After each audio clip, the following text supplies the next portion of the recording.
Asher, and then we're going to go to Mark Weiser.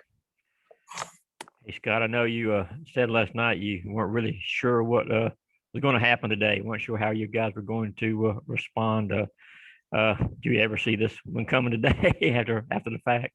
Well, I had a lot of hours to think about it last night because I didn't sleep at all. I mean, I maybe slept about 2 hours and just staring at the ceiling. And, I'd nod off and then wake up and just, flinch and I even did it before the game started. I kind of swore under my breath, and Coach Daly goes, "What?" I go, "Just had a flashback from last night." I mean, it's haunting, and just to think about it, to be 5-1 in the eighth, and to lose like that was heartbreaking. And you lose Jaden Woods and you lose Ben Harris, and now all of a sudden you get into Sunday and a must win, and you don't have the back end of your bullpen. And Jonathan Cannon just picked us up, so it was a really good win. I think if you were betting money on this one, I think you would have bet against the Dogs. And this team has proven that they're a tough team and they can bounce back. Well, what's it going to take now to make the big field single elimination game? Looks like you're going to be the 8th seed on Tuesday. Got to win that, but what's it going to take for this team to make the NCAA tournament now? Well, I mean, there's no arguing that the SEC is the toughest conference in the country, RPI wise, and ranking wise. All 6 different teams have been ranked number 1 at some point, so it is the best conference in the country. You got to take 8, maybe even 9 teams, and so I think that the play-in game essentially is on Tuesday. Us and LSU, it's single elimination. The teams that play on Tuesday, it's single elimination. We're both going to have the same record. If the winner's going to get to 14 wins, I think that gets you in. There's no question. The RPI, the strength of schedule, LSU and us both have the resume to do it. And I think it's you win and you're in on Tuesday. That's me. I'm pretty biased, but LSU I think feels the same way. And it's going to be a huge game. I think we'll have a great crowd. LSU always draws a great crowd at Hoover. And I think that the fans in the Hoover area, they're going to come out just to finally get to watch SEC baseball. So it should be very exciting. Just one last thing, getting back to Jonathan Cannon again. Was there something about him today, him warming up, that you saw that gave you thought that he may be on today after a few tough starts? Well, I was concerned during the first inning that the grounds guys, they do such a great job here, but it was so hot today. They wet the field down really well, and it was just a little bit wet. I think you saw after the first inning, they came back out and kind of cleaned the mound up. Both pitchers scuffled a little bit with their footing in that first inning, and then it got fixed, and then he settled in. And I was a little worried because he was slipping and kind of looking at his cleats and trying to clean them off, but he got settled back in. And after that, he was really good. Had the slider working to righties. The changeup was working to lefties. The velocity was 93, 95. And it was nice to be able to get him out to get that lead. And, he might have to come back on short rest, maybe Thursday or Friday. So he was able to get out of there with only 89 pitches. And, if the game's a little closer, we probably throw him in the 8th. But once they made the pitching change, that long layoff, we decided to make our pitching change. All right, thank you. Scott, you said you think you win and you're in. How does that affect how you approach your pitching on Tuesday? How does it set up for you?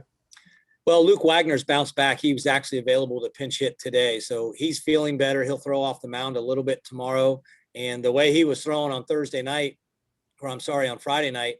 we were really encouraged. That's the best he'd looked, and then all of a sudden he gets knocked out. So, barring a setback, Luke will most likely get the start, but we've got Jaden Woods right behind him. So that's probably the 1-2 punch to go at him. Benny Harris, we'll see how he bounces back. He threw 80 pitches last night. So it's a few days rest. He gets 2 more days of rest. He may be available to throw 1. But us and LSU, I think we're in the same position. We'll do everything that we can to win. The only guy that for sure will not pitch on Tuesday will be Jonathan Cannon. I'm sure you wish you could carry some of those runs to Tuesday. How do you keep it going offensively? What's key? Well, baseball can be a game of momentum. So, that's the biggest thing is we've got a little bit of momentum. We swung the bats really well today and had a lot of great at bats and drew some walks and just overall, I thought we had great at bats. And yesterday we were really good. And then all of a sudden, we had a chance to break it open. And we had the bases loaded and we didn't score. And that kind of took the momentum away from us yesterday. But today we took advantage of it. We got some big hits. Riley King got the big hit to put us up 4-2. And that kind of softened it a little bit. We got into their bullpen. And so Can you carry runs over? I don't know, but you can carry some momentum over. And I think we'll have some momentum going into Tuesday. Thank you. Okay, next we're going to go to Chip, and then we're going to go to Davis. Yeah, Coach, you alluded to this a little bit. Just this scrappiness of this team, I guess, would be how it seems like every time you think you can count these guys out, they seem to just get up off the mat, kind of like Rocky, really hard to knock out. You've had a lot of teams at this point. I mean, how would you describe this for somebody just parachuting in, the kind of team you've had? And I guess adversity has been a big part of this equation as well. Yeah, I mean, to go through what we've gone through injury-wise, I mean, everyone's in the same position with COVID and all the things that we've had to go through. Everyone's in that same spot, and everyone's dealing with injuries to an extent. I don't know if anyone's had to deal with it the way we have. And, Ryan Webb going out, that was the gut punch, because he was really pitching well for us. He's our leader, team captain. And when he went out at Arkansas, oh no, how are we going to respond to that? And we went down to Florida and played really well, had a chance to win 2 out of 3. And when the backs were against the wall, we played well on Sunday to get that win. And I think we all saw it. We shoulda, coulda, woulda, 2 out of 3 in this weekend. And that's the frustrating thing, is that we've let some games get away from us, games that we should have won and we didn't. And again, that's baseball. The other team deserves credit for that. But to bounce back today, no one would have put money on us today with that team, the way their offense is. And, Jonathan's been a little bit up and down, and our bullpen, we didn't have Harris and Woods behind him. Today was a long odds for us to win, to be honest with you. And for us to play like that, I think it shows a lot of character of our players. Was there a moment pregame or anything? Did you address that? You talked about kind of how you couldn't sleep last night, and you even carried it into today a little bit. What was that? Did y'all discuss that? Hey guys, we gotta buckle down tight here.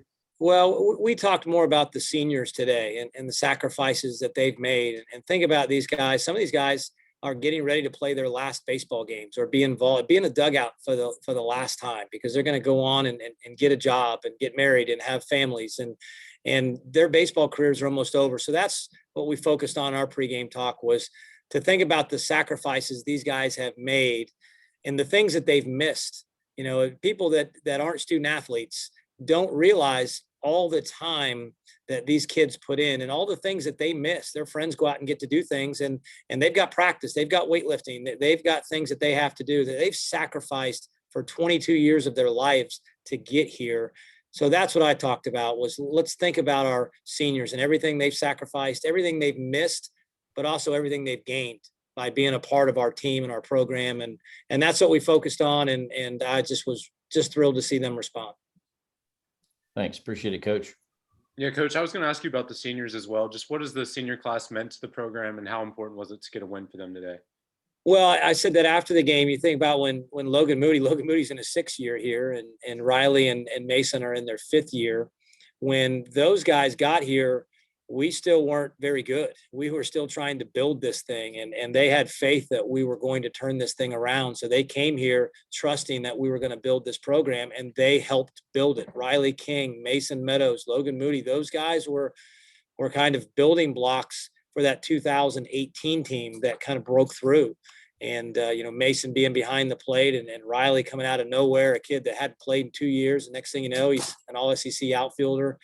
So those guys were kind of the building block. But then that next class, the guys that are actually the 4th-year players, that some of them may be back. They went through senior day today because they graduated.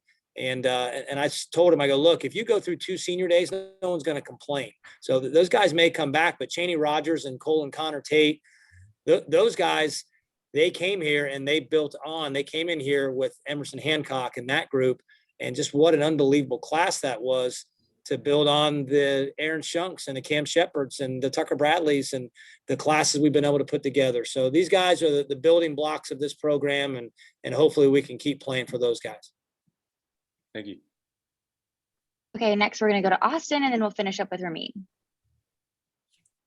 Hey, Coach. So I wanted to ask a little bit about Jonathan Cannon's performance. It seemed like after the second inning was the last time he allowed a run. What kind of changed, in your opinion, with his performance? Because it seemed like I think at one point he retired 13 straight batters. Yep. So what was it that he was doing on the mound? Well, he was able to throw his slider to the right-handers and his changeup to the left-handers, and that's been when he scuffled there for a couple of weeks. It was either one or the other. He was either struggling with the changeup and he couldn't get the lefties out, or he struggled with the slider and he couldn't get the righties out. And the last 2 weeks, the slider's tightened up, the changeup's gotten better, and the velocity is 93 to 95. So you can't really sit off speed because he can get underneath your hands. But I think it's just the command of both his off-speed pitches has allowed him to have the success that he's had. And then as far as Connor Tate, where do you think he is and the potential of him getting to play next week? Yeah, Connor's out for this week. He's in a walking boot. It got him just in a tough spot. He tried to play through it and realized he couldn't do it. So he's going to be out for the SEC tournament. He would be questionable if we were to move on and go to a regional. He would be right there on that questionable / doubtful, but it's a possibility. Thank you. Hey, Coach, what do the next couple of days look like for you?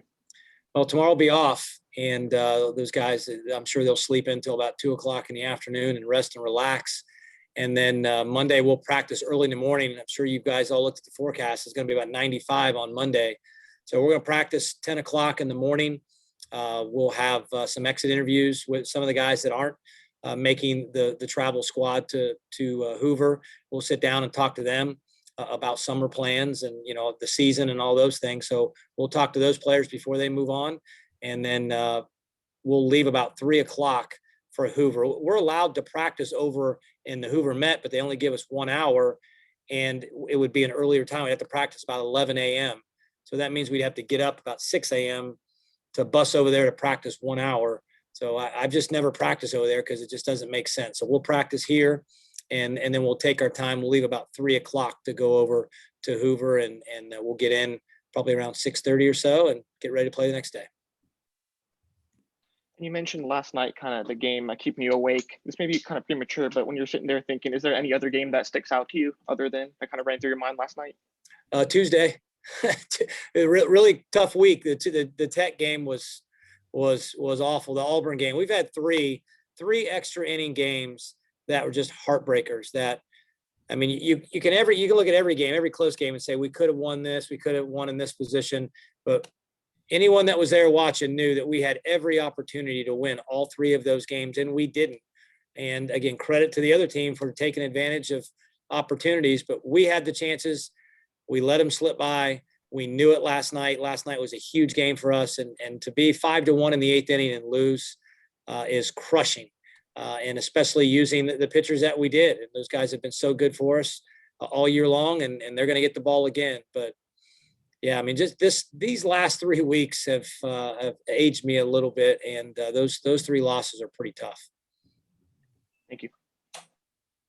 That's all for today. Thanks, Coach. Congrats on the Chris. win. Thank you.